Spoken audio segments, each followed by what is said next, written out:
Responsibilities ہیں نا وہ یہ ہے کہ سب سے پہلے پیرنٹس ہیں، پھر وائف ہے، پھر کڈس ہیں اور پھر اس کے ریلیٹیوز ہیں. عورت کا بھی سیم ہے، لیکن جیسی عورت کی شادی ہوتی ہے دس چینجز اینڈ دس شفلز. وہ پہلے ماں باپ تھے، پھر جو ہے نا اس کے شادی سے پہلے بہن بھائی تھے، ریلیٹیوز تھے.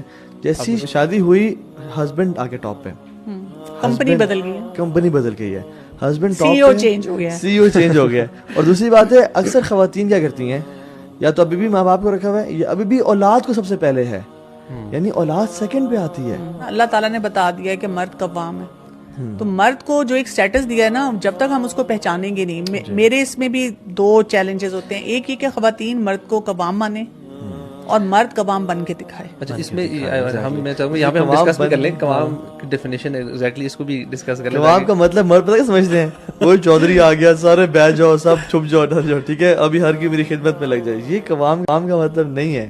قوام کا مطلب اتھارٹی چلانا نہیں ہے. قوام کا مطلب ہوتا ہے گرتے ہوئے کو تھامنے کا نام قوام ہے. رسپانسبلٹی کا نام ہے نا، رسپانسبلٹی کا نام ہے. آپ اس کی سیکیورٹی کو، اس کی سینس آف سیلف رسپیکٹ کو پروٹیکٹ کریں، آپ اس کو سینس آف یہ جو سیلف سیکیورٹی ہے اس کو پروٹیکٹ کریں، اور آپ اس کو you should make her feel completely comfortable in your